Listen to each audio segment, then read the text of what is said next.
Guys, I have with me a very beautiful lady. Ma'am, would you like to introduce yourself? I'm Beena Rao and I'm an educational consultant, and I believe that teaching and education comes from the heart. So, ma'am, you are here, as you told, you are here with your friend today, right?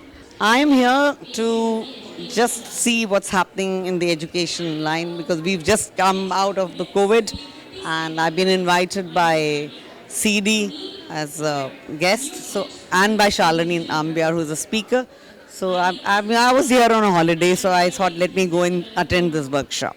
Amazing. So you are from the education sector. So ma'am, when we talk about education sector, there is still a gap between the private schools and government schools. So how can we bridge the gap between the two, and we can see that both the sector are getting the perfect education for all children?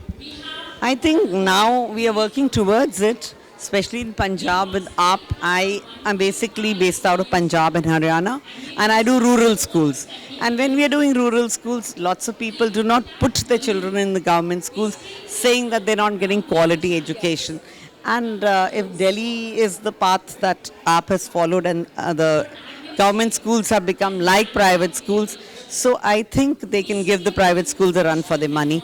And we have very good teachers in the government schools, but they need to be trained. They need to be trained for 21st century education, and they need to be more empowered so that they can empower the parents and the students together.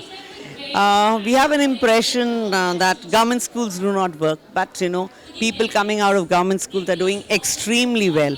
So if we all also start putting children in government schools, and there's an improvement in government schools, then definitely, if the government doesn't take away the teachers for all election duties and all the other duties, and let them be in school only, then I think the teachers will also benefit out of it.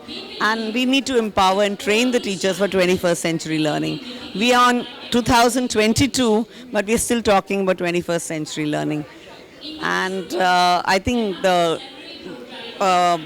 we have the private schools, which also need the respect which the government is not giving them, because they have filled in the niche that was created by the government schools not doing well.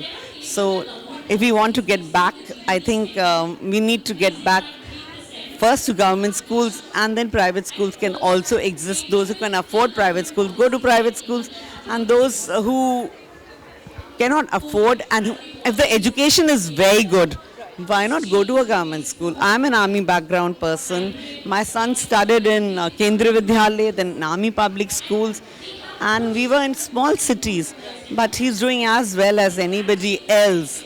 So it's not that they can't do it, they can do it.